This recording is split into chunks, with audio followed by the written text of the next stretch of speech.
Example 1. Fossil records found in sedimentary rocks offer some explanations for the theory of evolution because A. The deposits have remains of organisms characteristics of when they are formed. B. Different strata have remains of organisms of the same kind. C. Only organisms with strong parts are fossilified. And D. Most animals form the remains.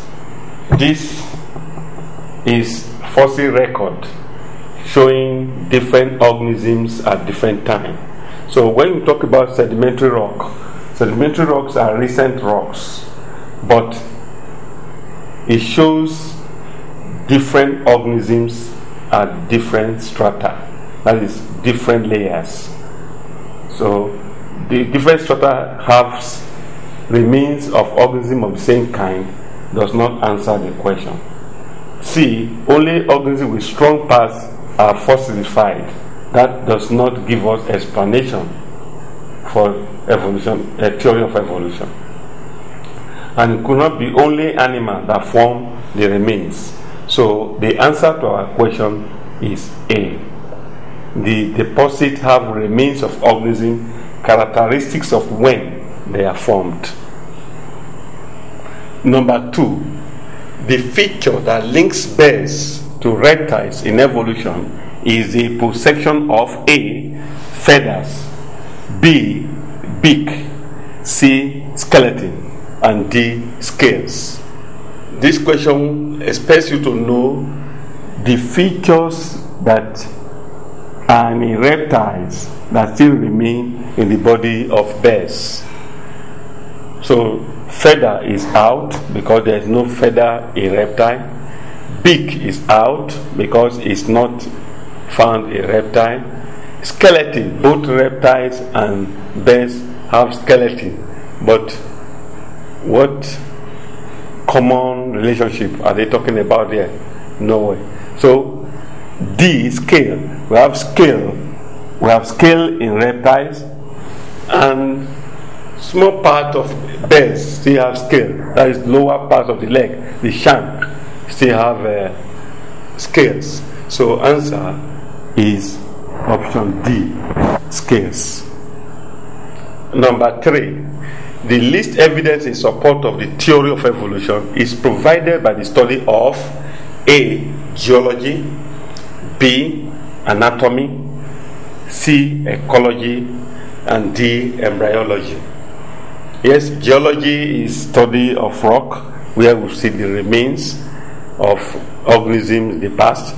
Then B. Anatomy, that is when you are studying the structures, the organs, the systems, and the tissues of organisms and compare and see striking similarities. Then ecology is the study of living things and the environment, in their environment. As we are studying the environment with how the living things and the environment interact and interrelated. But D, embryology, how the embryo of different organisms are developed. That is the study of embryology. So the one that will give us the least evidence is ecology. So answer to number 3 is C, ecology. Number 4, the anatomical evidence usually used in support of the evolutionary relationship among whales, human, bears, and dogs is the possession of A. Thick skin, B. Metadactyl limbs, C. Tail, and D. Epidermal structures. Now, it's not all the organisms named here have tails, especially humans have no tail. C is gone.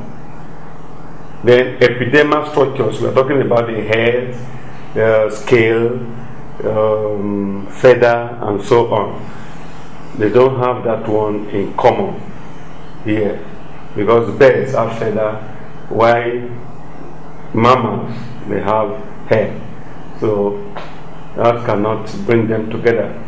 Then thick skin does not give us the answer, because the skin of birds, it cannot be compared to skins of mammals.